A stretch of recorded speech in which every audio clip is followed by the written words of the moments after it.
అసలు ప్రతి ఇంటింట కూడా ఈ క్రిస్మస్ ఆరాధనలు ముఖ్యంగా ఎందుకు ప్రతి గృహంలో నక్షత్రాలు కట్టుకుంటున్నారు, స్టార్స్ కట్టుకుంటున్నారు అనే టెస్ట్ మనకు వచ్చినప్పుడు అదేదో ఒక ఆచార పద్ధతిగా కాదు, కానీ నక్షత్రము ఉదయించను యాకోబులో అనే వాక్యమునకు సూచనగా ప్రతి క్రిస్మస్ దినాలలో ఏం చేస్తూ ఉంటారంటే ప్రతి ఇంటికి లేదా చర్చిల దగ్గర స్టార్స్ సిద్ధపరుస్తారు, నక్షత్రాలు పెడతారు. నక్షత్రం నుంచి మనం నేర్చుకోవాల్సిన కొన్ని సంగతులు రాత్రి మనం నేర్చుకుందాం. ప్రభుకు స్తోత్రం చేద్దాం. హల్లెలూయా. ఇది ప్రవక్త అయినటువంటి బిలాము పలుకుతున్నటువంటి ప్రవచనం. సంఖ్యాకాండము 24వ అధ్యాయము 17వ వచనాన్ని మనం చదివినట్లయితే ఆయనను చూచుచున్నాను గాని ప్రస్తుతం ఉన్నట్టు కాదు, ఆయనను చూస్తున్నాను గాని సమీపమున్నట్టు కాదు. చాలండి. నక్షత్రం ఎక్కడ ఉదయించిందట? నక్షత్రము యాకోబులో ఉదయించను. హల్లెలూయా. కొన్ని వేల సంవత్సరాల క్రితము, అప్పటికింకా యేసు ప్రభు వారు ఈ భూమి మీదకి రాలేదు. ఆయన సమస్తములకును ఆధారభూతుడు ఆయనే. సమస్తము ఆయన మూలముగానే కలిగెను. కలిగి ఉన్నది ఆయన లేకుండా కలగలేదు. అంటే ఇదంతా కూడా దేవుని ఏర్పాటులో ఉంది. ఆదాము హవ్వలు ఎప్పుడైతే పాపము చేసి దేవునికి దూరం అయ్యారో, ఆదాము హవ్వలను పాపమునకు ప్రేరేపించినటువంటి సాతానును దేవుడు ఏమని శపించారు అంటే ఆదికాండము 3వ అధ్యాయము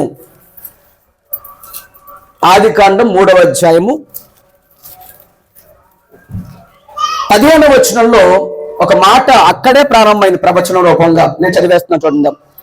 మరియు నీకును స్త్రీకిని నీ సంతానమునకును ఆమె సంతానమునకును వైరము కలుగు చేసేదను, అది నిన్ను తల మీద కొట్టును, నీవు దాన్ని మడిమ మీద కొట్టుదువు అన్నారు. అంటే ఆదాము హవ్వలు పాపము చేసిన తర్వాత దేవుడు వారిని పాపము చేయించడానికి ప్రేరేపించినటువంటి సాతానును శపించినటువంటి మాట అది. యేసుక్రీస్తు అని ప్రభువారు స్త్రీ సంతానములో ఈ భూమి మీదకి వస్తారని దేవుడు కొన్ని వేల సంవత్సరాల క్రితమే ప్రవచన రూపంగా మాట్లాడారు. హల్లెలూయా. దానిని పురస్కరించుకుని ప్రియదేవుని బిడ్డరా, ఈ సంఖ్యాకాండములో కూడా ప్రవచనకర్తలు అనేకలు ప్రవచించారు. వారిలో ఒకరు బిలాము ప్రవక్త కూడా. ఆయన ఏమని ప్రవచించారు అంటే నక్షత్రము యాకోబులో ఉదయించును, రాజధనం ఇశ్రాయేలులో నుండి లేచును అని. యూదులకు రాజుగా పుట్టినటువంటి యేసుక్రీస్తు ప్రభువారు ఏ రీతిగా ఆయన ఉద్భవిస్తారు ఈ లోకంలో, ఎవరి సంతానం నుంచి వస్తారు అంటే అది యాకోబు సంతానము అన్నారు. అది ఇశ్రాయేలు వంశంలో నుంచి లేస్తారు అన్నారు. రాజదండము పరిపాలన ఎవరితో మొదలవుతుందంటే యేసుక్రీస్తు ప్రభువారు ఈ భూమి మీద పరిపాలిస్తారు, అది ప్రేమ రాజ్యమును అన్నారు. ప్రభుకు స్తోత్రం జరుగుతుందిగా. హల్లెలూయా. అయితే ఆ నక్షత్రమును గురించి మనందరం కూడా ఆలోచన చేస్తానండి. యేసుక్రీస్తు ప్రభువారు ఈ భూమి మీదకు ఆయన పుట్టినప్పుడు ఆ నక్షత్రము జ్ఞానులకు కనిపించింది. ప్రభుకు స్తోత్రం చేద్దాం దగ్గరగా. హల్లెలూయా. అనేక నక్షత్రాలు ఈ భూమి మీద ఉన్నాయి, ఆకాశంలో ఉన్నాయి. ఆదికాండము అసలు ఆ నక్షత్రాలు కలుగు చేసింది ఎవరంటే పరిశుద్ధమైన లేఖలు చదివితే మనకు అర్థమవుతుంది. ఆదికాండం 1వ అధ్యాయము 16వ వచనం చదువుకుందాం. దేవుడు ఆ రెండు గొప్ప జ్యోతులను అనగా పగటిని ఏనుటకు పెద్ద జ్యోతిని, రాత్రిని ఏనుటకు చిన్న జ్యోతిని నక్షత్రములు చేసేను. హల్లెలూయా. హల్లెలూయా. అంటే రాత్రిని ఏనుటకు దేవుడు దేన్ని చేశాడంట? గొప్ప జ్యోతులను చేశాడు ఆయన. పగటి ఏనుటకైతే సూర్యుని చేశాడు ఆయన. రాత్రి ఏనుటకైతే దేవుడు చంద్రుని, నక్షత్రమును కూడా ఆయన చేసినట్టుగా బైబిల్ చెప్తుంది. అయితే ఈ అన్ని నక్షత్రముల కంటే కూడా ఒక శ్రేష్టమైనదిగా మహాప్రకాశమానమైన నక్షత్రము దేవుడు ఈ భూమి మీదకు ఉద్భవించినప్పుడు, పుట్టినప్పుడు అది ఆకాశములో మహా నక్షత్రముగా, మహా వెలుగు ప్రకాశమానమైన నక్షత్రముగా అది కనిపించడం మనం అందరం కూడా బైబిల్ గ్రంథంలో చదువుతున్నాం. ప్రభుకు స్తోత్రం చేద్దాం దగ్గరగా. హల్లెలూయా. హల్లెలూయా. అయితే ఒక విషయాన్ని మీరు అందరూ కూడా గమనించుకోవాల్సిందిగా ప్రభు పేట మనం చేస్తున్నాం. నక్షత్రమును కలుగజేస్తున్నారు కాబట్టి సృష్టికర్తను వదిలి సృష్టిని పూజించకూడదు. ఈరోజు చాలా మంది ఏం చేస్తున్నారంటే ప్రతి గుమ్మానికి లేదా ప్రతి ఇంటికి లేదా ప్రతి చర్చికి కూడా ఎక్కువ చాలా మంది ఏం చేస్తున్నారంటే నక్షత్రాన్ని కట్టుకుంటే సరిపోతుందేమో అని అనుకుంటున్నారు. కానీ ఆ నక్షత్రము నీవే అని నువ్వు గమనించుకోవాలి. హల్లెలూయా, హల్లెలూయా. కాబట్టి నక్షత్రమును చాలా మంది ఆరాధించేవారు కూడా ఉన్నారు. బైబిల్ గ్రంథంలో హిజ్కియా యొక్క కుమారుడైన మనష్షే ఆ నక్షత్రాన్ని కొలిచిన వాడుగా ఉన్నాడంట. చదవండి ఆ మాట. 2వ దినవృత్తాంతములు 33వ అధ్యాయము 3వ వచనం చదవండి. ఇతడు తన తండ్రి అని హిజ్కియా పడగొట్టిన ఉన్నత స్థలము తిరిగి కట్టించి బయలు దేవతకు బలిపీఠం నిలిపి దేవత స్తంభములు చేయించి ఆకాశ నక్షత్రాలన్నింటినీ పూజించి కొలిచెను. ఏం చేశాడంటండి? ఆకాశ నక్షత్రం అన్నిటినీ కూడా పూజించాడు, కొలిచాడు. చూడడం తప్పు కాదు, దేవుడే చేసినవన్నీ కూడా. కానీ ఈ రోజుల్లో ఏం జరుగుతుందంటే అన్య దేవతారాధన జరుగుతుంది. అంటే తెలియక వారు చేస్తున్నారు, కానీ తెలిసి మనలో కొంతమంది ఏం చేస్తున్నారంటే ఆ నక్షత్రాన్ని కళ్ళగద్దుకునేవారు, ఆ పాకను కళ్ళగద్దుకునేవారు, వాటికి ఎక్కువ ప్రయారిటీ ఇస్తున్నారు. కానీ ప్రభు చెప్తున్నారు, మనష్షే అనే రాజు హిజ్కియా ఎంత గొప్పగా సేవ చేశారు ప్రభువుకి. హిజ్కియా అంటే మీ అందరికీ తెలుసు కదా, అతడు కన్నీటితో ప్రార్థన చేసినప్పుడు మరణకరమైన పడకలో ఉండగా 15 సంవత్సరాలు ఆయుష్నిచ్చాడు. దేవుడికి స్తోత్రం కలుగునగాక. అతడు ఏదైతే దేవునికి ఇష్టం కాకుండా ఉన్నాయో అవన్నీ తొలగిస్తే తన కుమారుడైన మనష్షే మాత్రం వాటిని మళ్ళా నిలబెట్టి అన్య దేవత ఆరాధన చేస్తూ అక్కడ రాయబడిన మాట ఆకాశ నక్షత్రాలు కూడా ఆయన పూజించి వాటిని కొలిచి ఉండేవాడట. గ్రంథము సెలవిస్తున్న మాట మనము అట్టి వాటిగా చేయకూడదు. ప్రభుకు స్తోత్రం చేద్దామా? హల్లెలూయా. ఆ నక్షత్రం గురించినటువంటి విషయాలు ఈ రాత్రి మనం చక్కగా వినడానికి సిద్ధపడదామా? ప్రభుకు స్తోత్రం చేద్దాం.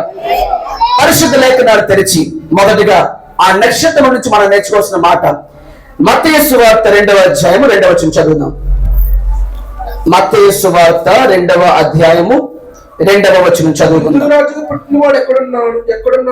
యూదుల రాజుగా పుట్టినవాడు ఎక్కడున్నాడు? తూర్పు దిక్కున మేము ఆయన నక్షత్రం చూచి తూర్పు దిక్కున మేము ఆ నక్షత్రమును చూచి ఆయన పూజింపవచ్చునని చెప్పింది. అక్కడ రాయబడిన మాట ఆయన నక్షత్రమును చూచి మేమేం చేసుకోవడానికి వచ్చామంట? ఆయన పూజించడానికి వచ్చాం. నక్షత్రాన్ని చూసిన తర్వాత వారు నక్షత్రాన్ని కళ్ళగద్దుకోలే, నక్షత్రాన్ని చూసిన తర్వాత వాళ్ళు ఆ నక్షత్రాన్ని పూజించలేదు, నక్షత్రాన్ని చూసిన తర్వాత వాళ్ళు ఆ నక్షత్రాన్ని కొలవలేదు. మరి ఏం చేశారంట? ఎప్పుడైతే యూదుల రాజుగా పుట్టిన యేసు ప్రభువు వారు పుట్టిన సంగతి తెలిసిందో ఆ నక్షత్రము వారందరూ కూడా గ్రంథాలు తెరిచి చూస్తూ ఉంటే, ఖగోళ శాస్త్రాలు తెలుస్తూ ఉంటే వారికి కనిపించిన నక్షత్రం ఏంటంటే అది మహాప్రకాశమానమైన నక్షత్రంగా కనిపించింది. దేవుని స్తోత్రం చెప్తుంది.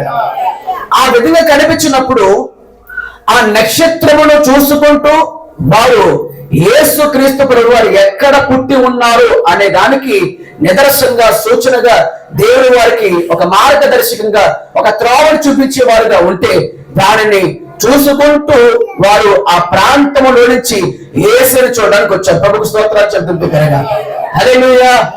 మొదటి మాట, ఆ నక్షత్రాన్ని వారు ఏమంటున్నారంటే ఆయన నక్షత్రం అన్నారు. ఎవరి నక్షత్రం అంట? నక్షత్రాలు ఎవరివి? ఆయనవే. ఆయన నక్షత్రం అన్నారు. ఈరోజు మనం ఎవరమంటే ఆయన బిడ్డలము.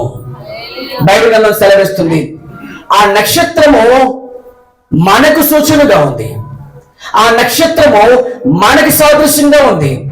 ఇప్పుడు ఆ నక్షత్రం గురించి మనం కొన్ని విషయాలు జాగ్రత్తగా ఆలోచన చేస్తే, ప్రియ దేవుని బిడ్డలారా, వాక్యము ఈ రీతిగా మనతో మాట్లాడుతుంది. కొరింథీ రాసిన మొదటి పత్రిక 6వ అధ్యాయము 19-20 వచనాలు చదువుకుందాం. కొరింథీ రాసిన మొదటి పత్రిక 6వ అధ్యాయము 19-20 వచనాలు చదవండి. మీ దేహము దేవుని వలన మీ దేహము దేవుని వలన మీకు అనుగ్రహింపబడి మీకు అనుగ్రహించబడి మీలో ఉన్న పరిశుద్ధాత్మకు మీలో ఉన్న పరిశుద్ధాత్మకు ఆలయమై ఉన్నదని మీరు ఎరుగరా? ఆలయమే ఉండదని మీరు ఎరుగురా? మీరు మీ సొత్తు కారు, మీరు మీ సొత్తు కారు, విలువ పెట్టి కొనబడిన వారు కనుక విలువ పెట్టి కొనబడిన వారు గనుక మీ దేవుడు దేవుని. మహిమపరచుడి. అంటే మనం ఎవరం ఇప్పుడు? దేవుని సొత్తు. చెప్పండి అందరి మాట. నక్షత్రం ఎవరిది? అక్కడ చెప్తున్న మాట ఆయన నక్షత్రం అన్నారు. ఈరోజు మనం ఎవరమంట? మనము ఆయన వారం. 100వ కీర్తన 3వ వచనంలో ప్రభు చెప్తారు, ఆయన మనం పుట్టించను, మనము ఆయన ప్రజలము, ఆయన రేపు గొర్రెలము. హల్లెలూయా. అని చెప్పండి ఈ మాట. మనం ఎవరము? ఆయన ప్రజలం, ఆయన బిడ్డలం. హల్లెలూయా. మన కాపరి ఎవరు? మన కాపరి దేవుడు. ఈ రోజున ప్రభు చెప్తున్న మాట, ఆయన నక్షత్రమును చూసిన వారు ఎలాగైతే ప్రభు దగ్గరకు వచ్చారో, ఈరోజు మనము కూడా అనేక ప్రభు దగ్గర నడిపించడానికి మనము నక్షత్రంగా మారుతుము గాక. ప్రభు గట్టిగా స్తోత్రం చెప్తున్నా. హల్లెలూయా. బైబిల్ గ్రంథం సెలవిస్తున్న మాట ఏమిటనగా, ఫిలిప్పీ పత్రిక, పౌలు ఫిలిప్పీ పత్రిక రాస్తున్న మాట. ఫిలిప్పీ పత్రిక 2వ అధ్యాయము 16వ వచనం చదువుకుందాం. అట్టి జనం మధ్యను, పేజీ నెంబర్ కూడా చెప్పండి, మిగతా తీసుకుంటారు. 179వ పేజీ, ఫిలిప్పీ పత్రిక 2వ అధ్యాయము 16వ వచనం. అట్టి జనమును మధ్యన మీరు, అట్టి జనం మధ్యన మీరు జీవవాక్యమును చేత పట్టుకుని లోకమందు జ్యోతుల వలె, లోకమందు మీరు జ్యోతుల వలె, నక్షత్రాల వలె, వెలుగు వలె ప్రకాశిస్తున్నారంట. దేవునికి స్తోత్రం. హల్లెలూయా. అంటే మనం అందరము కూడా క్రీస్తు బిడ్డలుగా, క్రీస్తు సైనికులుగా, దేవుని వారసులుగా, దేవుని బిడ్డలుగా వాక్యము చేత పట్టుకుని నడుస్తూ ఉంటే ఈ లోకం అందరము కూడా వెలిగించబడిన వారిగా ఉన్నామంట. దేవునికి స్తోత్రం కలుగునుగాక. ప్రియ దేవుని బిడ్డలారా, ఇలా దేవుడు మనతో మాట్లాడుతున్న మాట. ఆ నక్షత్రం ఎవరు అంటే మనమే ఆ నక్షత్రమై ఉన్నాం. ఆనాడు జ్ఞానులు ఏమన్నారంటే, యూదు రాజుగా పుట్టిన వాడు ఎక్కడ?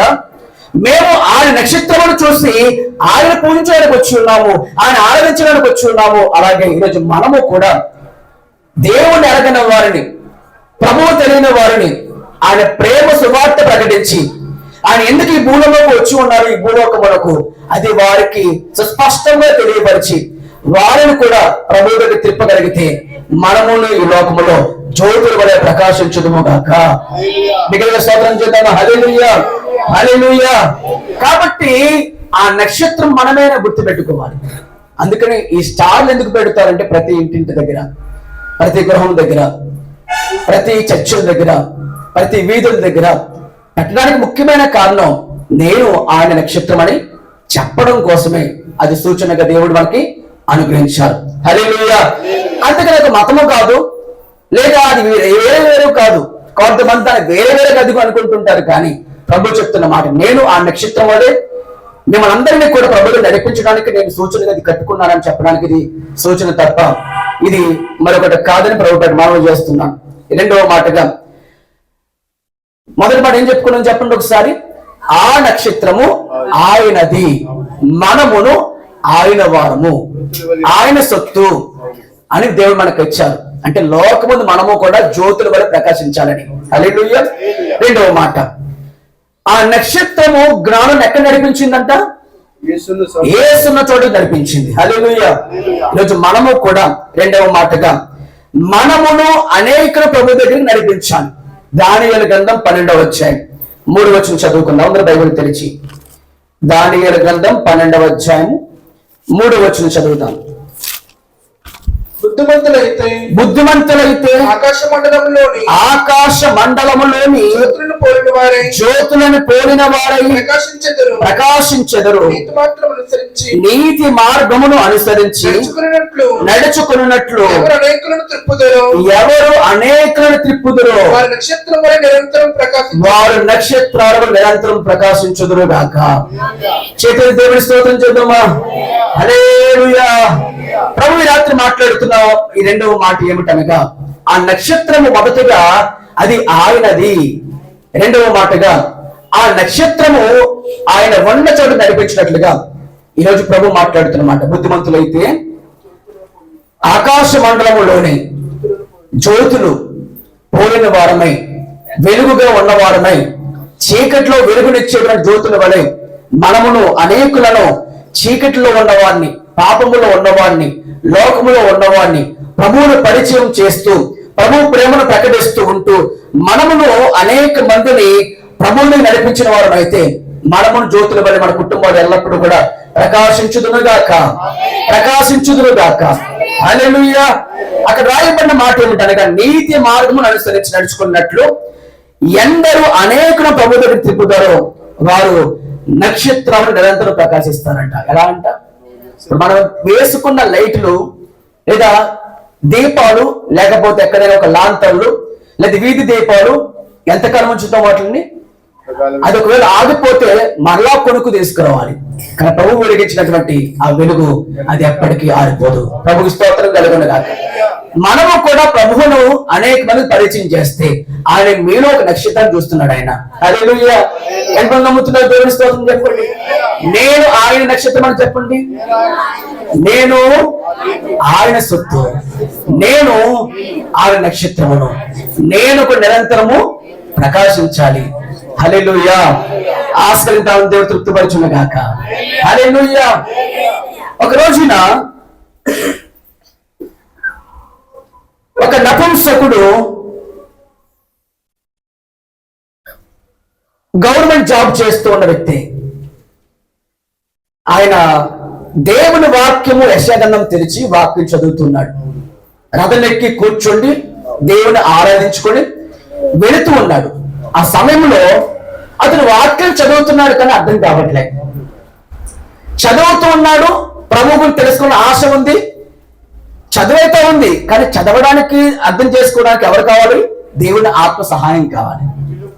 కానీ అర్థమవ్వకపోతా ఉంది, కానీ ఆశ ఉంది. ఆశ చూసినటువంటి దేవుడు, అతని హృదయం లోతును పరిశీలించిన దేవుడు, దేవుని పరిశుద్ధాత్మ దేవుడు ఏం చేశారంటే, ఫిలిప్పు అనే సేవకుడు ఆ చుట్టుపక్కల ప్రాంతాల్లో సువార్త ప్రకటిస్తుంటుండగా దేవుని ఆత్మ అతన్ని కలుసుకొని అతనితో మాట్లాడగా అతడట తనకున్న పనులన్నీ పక్కన పెట్టి ఒక జ్యోతి వలె, ఒక వెలుగు వలె ప్రకాశిస్తూ అతడు ఏ వ్యక్తి అయితే మదిలో, మనస్సులో ఒక ఆరాటం కలిగి ప్రభువు కొనిచ్చినటువంటి మాటలు వినాలని ఆశపడుతున్నాడో, ప్రభువు తెలుసుకుని ఆశపడుతూ ఉన్నాడో, ఆ వ్యక్తి దగ్గరికి దేవుడే ఆ వ్యక్తిని పంపించి సువార్త ప్రకటింపజేశాడంట. దేవుని స్తోత్రం కలుగునుగాక. ఆశతో ఉన్నాడు, కోరికతో ఉన్నాడు, దేవుడిని తెలుసుకుని ఆశపడుతూ ఉన్నాడు. కానీ త్రావ చూపేవారు అతనికి లేరు.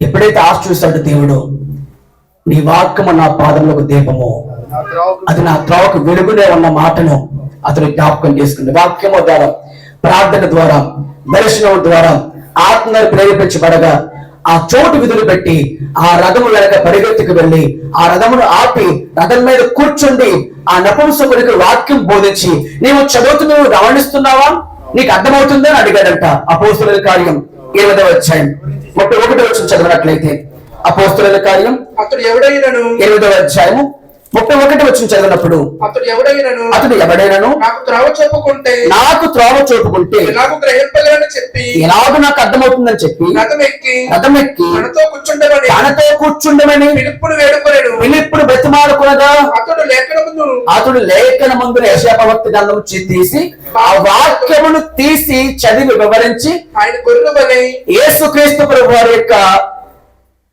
ఎలాగా ఈ లోకముకు వచ్చారు, ఎందుకు మరణించారు, ఎవరి కోసం మరణించారు, ఎలా తిరిగి లేచారు, సమస్తము కూడా ఆయన బోధించి వివరించగా ఆ మాటలు విన్న ఆయన కొంతసేపు అలా విన్నాడు, అలా ప్రయాణం చేశాడు. ఆ పక్కనే నీళ్లు ఉన్న చోట ఆగి రథాన్ని ఆపేసి, అయ్యా నేను నీ వాక్యం విన్నాను, అది దేవుని వాక్యమే, నాకు నిజంగా హృదయంలో చాలా మార్పు కలిగింది, చాలా నెమ్మది కలిగింది, ఎన్ని సంపాదించుకుని ఉపయోగం ఏంటి, దేవుణ్ణి కలిగలేను నేను, ఒకసారి నన్ను జ్ఞాపకం చేసుకుని దేవుడితో మాట్లాడి దయతో నాకు బాప్తిస్మము ఇమ్మన్నారు.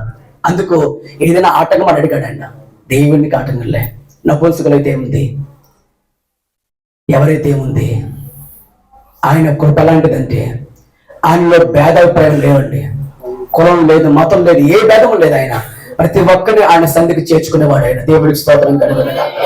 పరలోకము ఆయన అందరికీ అనుగ్రహించేవాడు. ఎవరైతే ఆయన నామములు విశ్వసిస్తారో ఆ రీతిగా ఆ నపుంసకుడు అంటున్నాడు, నాకు బాప్తిస్మం ఇవ్వండి, నాకు ఆటంగా చెప్పొద్దు, ఆటంగా ఏమైనా ఉందా అని అడిగానంట. అందుకని అంటున్నాడు ఆయన 8వ అధ్యాయం అపోస్తలుల కార్యం 8వ అధ్యాయం 37 చదువుకుందాం. ఫిలిప్పు నీవు పూర్ణ హృదయంతో విశ్వాసం ఉంచిన యెడల నీవు బాప్తిసం పొందవచ్చని చెప్పాను. గట్టిగా స్తోత్రం చెప్పండి. హల్లెలూయా. ఆ మాట చెప్పగానే నీళ్ళు చోట దిగినప్పుడు దిగి ఆ వ్యక్తికి బాప్తిసం వచ్చి మరలా వచ్చాడంట. మరెన్నడూ ఫిలిప్పు నాని చూడలేదంట. దేవుని స్తోత్రం. ఆత్మ నడిపింపు అలా జరిగింది ఆయన జీవితంలో. ఇక మాట చెప్తున్నాను ఏంటంటే, త్రోవ తెలియని వారికి త్రోవ చూపించిన ఫిలిప్పు ఎలాగైతే ప్రకాశించాడు దేవుని దగ్గర, మనము కూడా వాక్యం తెలియని వారికి వాక్యం చెప్పాలి. ఏమండి, ప్రభువు తెలియని వారికి ప్రభువుని చూపించాలి. ఎలా చూపించగలుగుతాం? మనము సాక్ష్యాన్ని కాపాడుకోవాలి, మనము జీవితాన్ని కాపాడుకోవాలి, మన నోటిని కాపాడుకోవాలి. మనమే జ్యోతులుగా ప్రకాశించాలి అంటే మనము వెలుగుతూ ఉండగలప్పుడు. హల్లెలూయా. మనం ఆరిపోయిన వారుగా ఉండి ఎదుటి మనం వెలిగించంటే సాధ్యమవుతుందా? అదెందుకు? ఇప్పుడు ఈ కొవ్వొత్తులు ఉన్నాయి, ఈ కొవ్వొత్తులు వెలిగించే వారు ఉంటే వెలుగుతుంది ఇది, లేదా అది వెలుగుతుందా? అలాగే మనము కూడా వెలిగించబడిన వారమే ఉండగలిగితే మనమును అనేక వెలిగించడముగాక. హల్లెలూయా. దేవునికి మహిమ చెప్దాం ఒకసారి. హల్లెలూయా. కాబట్టి మొదటి మాట ఏం చెప్పుకున్నాం చెప్పండి ఒకసారి. నక్షత్రము ఆయనది, మనమును ఆయన వారము. రెండవదిగా నక్షత్రం ప్రభువుని ఎలాగైతే నడిపించిందో, ప్రభువు దగ్గరికి నడిపించిందో, మనమును అనేకుల ప్రభువు దగ్గరికి నడిపించేవాడుగా ఉండాలి. ఉదాహరణకి బాప్తిస్మం యోహాను గారి లోకంలో ఆయన గురించి ప్రభు ఏమని చెప్పారంటే, ఇంకా పుట్లదప్పటికైనా ఎలిజబెత్ జకరియా ఇద్దరికి కూడా ఆయన జన్మించినటువంటి జన్మం ఇంకా పుట్టక ముందే, గర్భములో ఇంకా రాకముందే జకరియా అనే వ్యక్తితో దేవుడు మాట్లాడారు దూత ద్వారా. ఎలా అంటే, జకరియా నీ ప్రార్థన వినబడింది, నీ భార్య ప్రార్థన వినబడింది. ఇదిగో నీకు పుట్టబోయే బిడ్డకు స్వరూపకత్తి వేయకూడదు, ద్రాక్షరసం పోయకూడదు. ఆ వ్యక్తిని ఎలా పెంచాలి, ఆ వ్యక్తి ఎలా ఉంటాడు అంటే అక్కడ రాయబడిన మాట, అనేక అవిధేయులైన వారందరినీ కూడా అతడు విధేయతలు నడిపిస్తాడు అన్నాడు. చదవండి ఆ మాట. పరిశుద్ధ గ్రంథంలో లూకాసు సువార్త 1వ అధ్యాయం, అందరూ చదవండి. లూకాసు సువార్త 1వ అధ్యాయము 14వ వచనం చదవండి.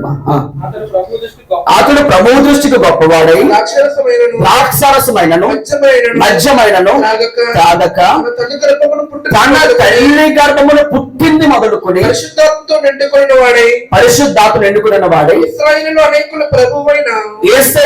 అనేకుల ప్రభువైన దేవుని వైపుకు త్రిప్పును మరియు అతడు తండ్రుల హృదయమును పిల్లల తట్టుకును అవిధేయులైన వారిని నీతిమంతుల జ్ఞానం అనుసరించుటకు తిప్పి ప్రభు కొరకు ఆయుక్తపడి ఉన్న వారిని సిద్ధపరచుటకై ఏలియా యొక్క ఆత్మీయ శక్తి గలవాడై ఆయనకు ముందుగా వెళ్ళను గనుక నీకు సంతోషమును మహా ఆనందమును కలుగును అన్నారు. దేవుడి స్తోత్రం. కాబట్టి యోహాను గురించి యేసు ప్రభువారు అంటారు, స్త్రీలు కలిగిన వారిలో యోహాను కంటే గొప్పవాడు లేరన్నారు. అతడు మండుచు ప్రకాశిస్తున్న దీపం వల్ల ఉన్నారన్నారు.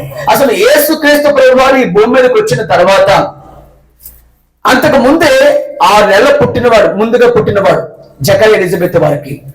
యేసుక్రీస్తు ప్రభు వారికి మార్గము సిద్ధపరిచిన వారు ఎవరంటే యోహాను గారు. హల్లెలూయా. బైబిల్ గ్రంథం సెలవిస్తుంది, అతడు ఒక దీపంగా ఉన్నాడు, అతడు ఒక వెలుగుగా ఉన్నాడు. ఆ వెలుగులో అనేకులు కొంతకాలము నీడలో ఉన్నారని బైబిల్ చెప్తుంది. ఆ వెలుగులో ఉన్నారని బైబిల్ చెప్తుంది. వెలుగు జ్యోతి నక్షత్రం అనగా అది మన సాక్ష్యంగా మారుతుంది. దేవుడి స్తోత్రం కలుగునుగాక. హల్లెలూయా.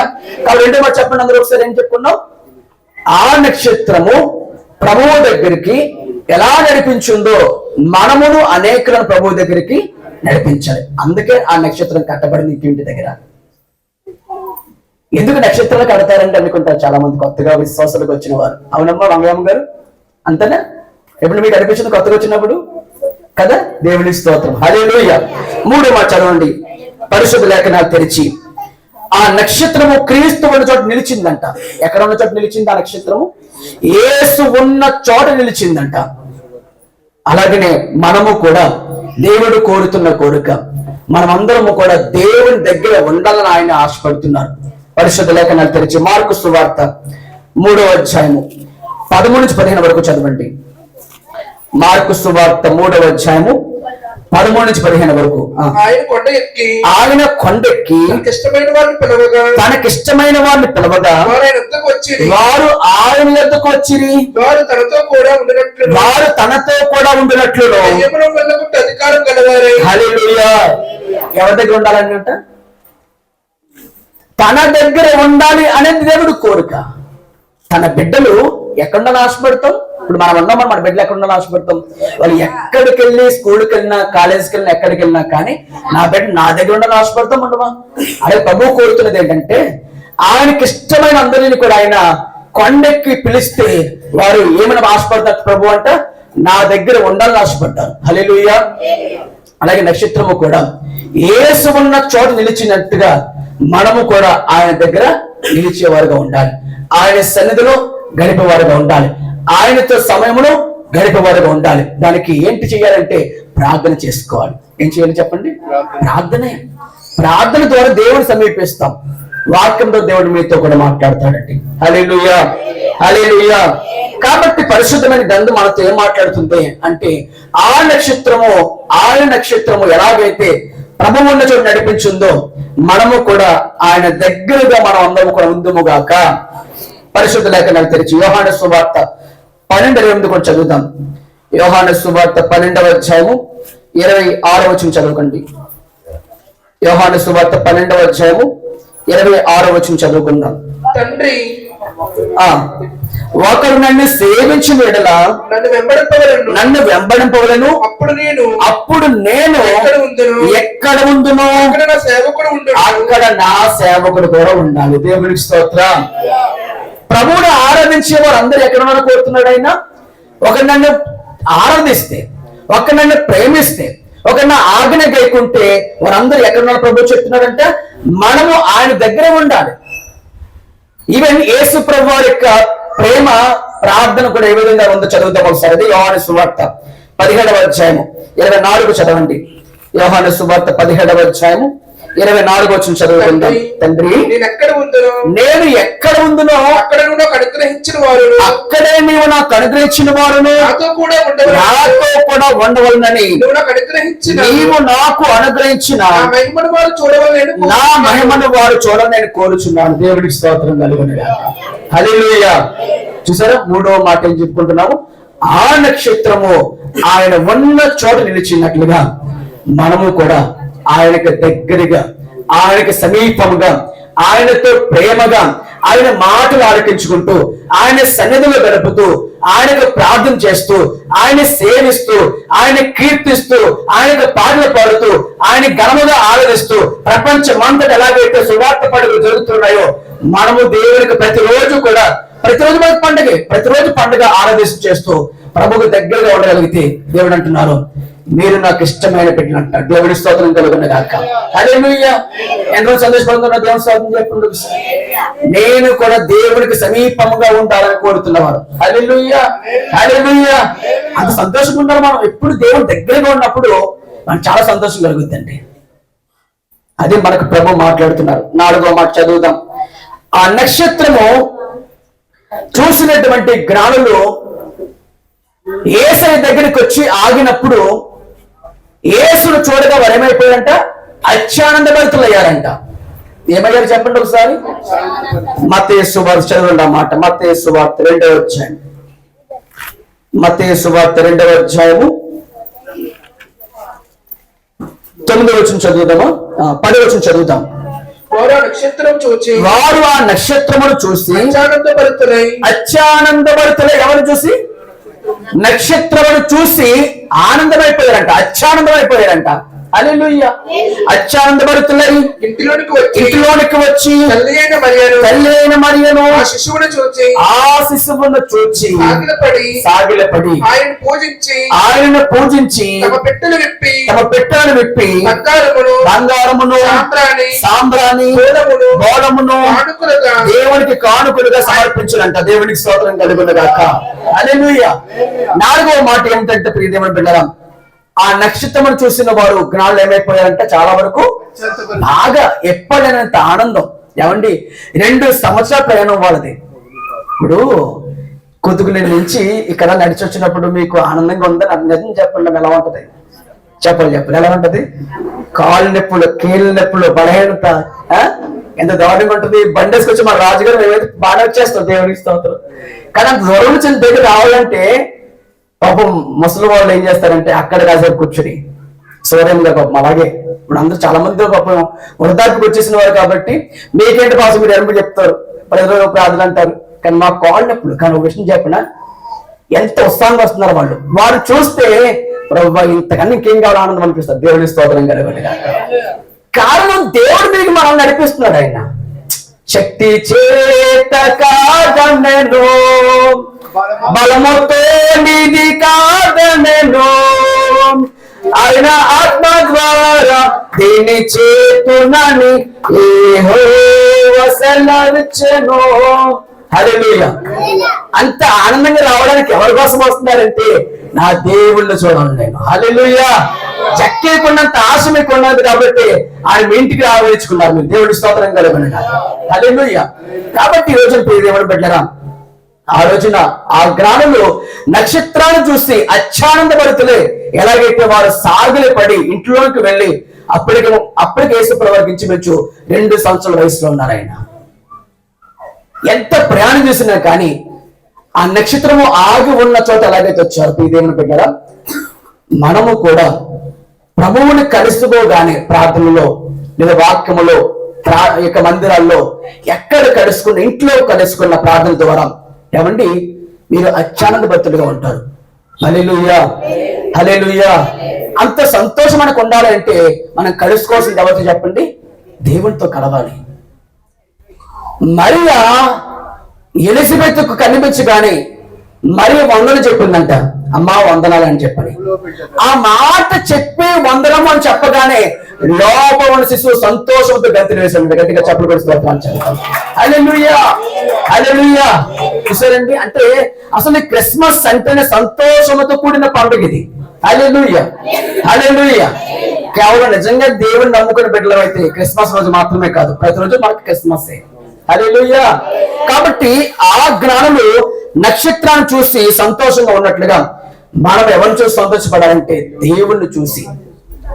దేవుణ్ణి సంతోషపెట్టడం దేవుని స్తోత్రం చెప్పండి. దేవుణ్ణి సంతోష పెట్టాలి అన్న నీకు ఆశ ఉంటే దయతో మనుషులు సంతోషపెట్టాలని ఎప్పుడు కోరుకోవద్దు. గలతీ పత్రిక 1:10 చదువుదామా?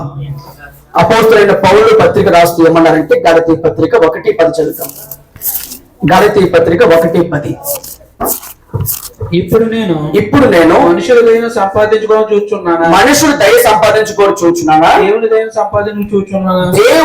సంపాదించుకోవడం చూస్తున్నానా? మనుషులు సంతోష పెట్టవాలని చూస్తున్నానా? నేను మనుషులు సంతోష పెట్టుకోవచ్చున్నానా? నేను ఎప్పటికీ మనుషులు సంతోష పెట్టేవాడనైతే క్రీస్తుకు దాసులను కాకపోదును అన్నారు. ప్రియ దేవుని బిడ్డని మాట ఆలోచించేయండి. దేవుణ్ణి సంతోష పెట్టాలి అని ఆశ నీకుంటే మనుషులు సంతోష పెట్టాలన్న కోరిక నీకు ఉండకూడదండి. ఎందుకంటే మనుషు నిజంగా దేవుని దగ్గర నడుస్తూ ఉంటే ఎవరు ఇష్టపడరండి. వారి కోసం కొన్నిసార్లు నీవే చంపుకోవాల్సి వస్తుంది ప్రభు దగ్గర. అలా కాకుండా దేవుని దగ్గరకు ఏమండి ఆ రోజున పౌలు గారు ఏమంటున్నారంటే నేను మనుషులు సంతోషపెట్టి కోరుచున్నానా, దేవుని సంతోషపెట్టి కోరుచున్నానా? నాకు మనుషుల దయ కావాలా, దేవుని దయ కావాలా అంటే నాకు దేవుడే ప్రాముఖ్యము అన్నాడు. దేవుడికి స్తోత్రం కలుగును గాక. కాబట్టి రోజున నీ జీవితంలో సంతోషము కావాలంటే ఒకటి గుర్తించుకో, నీకు దేవుడితో ఎక్కువ సమయం గడుపుతున్నప్పుడు ఆ సంతోషం నీ హృదయం దేవుడు కుమ్మరించును గాక. ఇక చివరికి ఒక మాట ముగించుకుందాం. పరిశుద్ధ లేఖనాలు తెరిచి ఆ నక్షత్రము యేసును చూపించిన తర్వాత మరలా కనిపించిందా? మరుగైపోయిందంట. మనము కూడా ప్రభుత్వం నడిపించిన తర్వాత ఎవరినైనా సరే మన పేరు చెప్పుకోకూడదు. మనం పూర్తిగా మరుగైపోవాలి. ఎలాగంటే ఉప్పు దేంతో పోల్చబడిందంటే మనతో పోల్చబడింది. ఏ కూరలైనా సరే అన్ని వేసిన తర్వాత, ఏ వండినా సరే అన్ని వేసిన తర్వాత ఉప్పు అయిపోతే ఏమవుతుంది? అందుకే అంటది ఉప్పు కూడా అన్ని వేసి చూడు, నండేసి చూడు. అన్ని వేసిన తర్వాత ఎంత బాగా వండినా గుమగుమలాడుతున్నా ఆ బిర్యానీ నా దగ్గర పెట్టారు అనుకోండి, ముందు చేసేది ఏంటి నేను? అందుకే ఎవరైనా ముందు చూసేది ఏం చేస్తారంటే, అయ్యో పాస్ గారు పెడుతున్నాము, లేకపోతే ఎవరికైనా సంఘస్థులు పెడుతున్నాము, ఇంటి వారు పెడుతూ బంధువులు పెడతామని చెప్పేసి ఎంత బాగా పెట్టుకున్నప్పటికీ కూడా ఏమంటారు ముందు? ఉప్పు తక్కువ అంత బాగుంది కానీ దేవుని స్తోత్రం, హల్లెలూయా. కాబట్టి అది తీసుకుని తినేటప్పుడు ఏమవుతుంది? రుచి, ఉప్పు. ప్రభు కూడా ఏమన్నా అంటే మత్తయి సువార్త 5:13 చదవండి. మత్తయి సువార్త 5:13లో ప్రభు మానవుని దేంతో పోల్చి మాట్లాడుతూ వచ్చారంటే, మత్తయి సువార్త 5:13 చదువుతామా? మీరు లోకమునకు ఉప్పై ఉన్నారు, ఉప్పు నిస్సారమైతే అది దేని వలన సారం పొందును. చాలండి. మనం ఎలా ఉన్నామంటే లోకమునకు ఉపయోగకరమైన వారుగా ఉన్నాం. ఒక జాడీలో నూనె వేసి పచ్చడి పెట్టుకున్నాం మనం. ఉప్పు ఎందుకు వేస్తామంటే అది కాపాడబడుతుంది. అలాగే మన జీవితంలో కూడా ఈ లోకంలో ఎలా ఉన్నాం?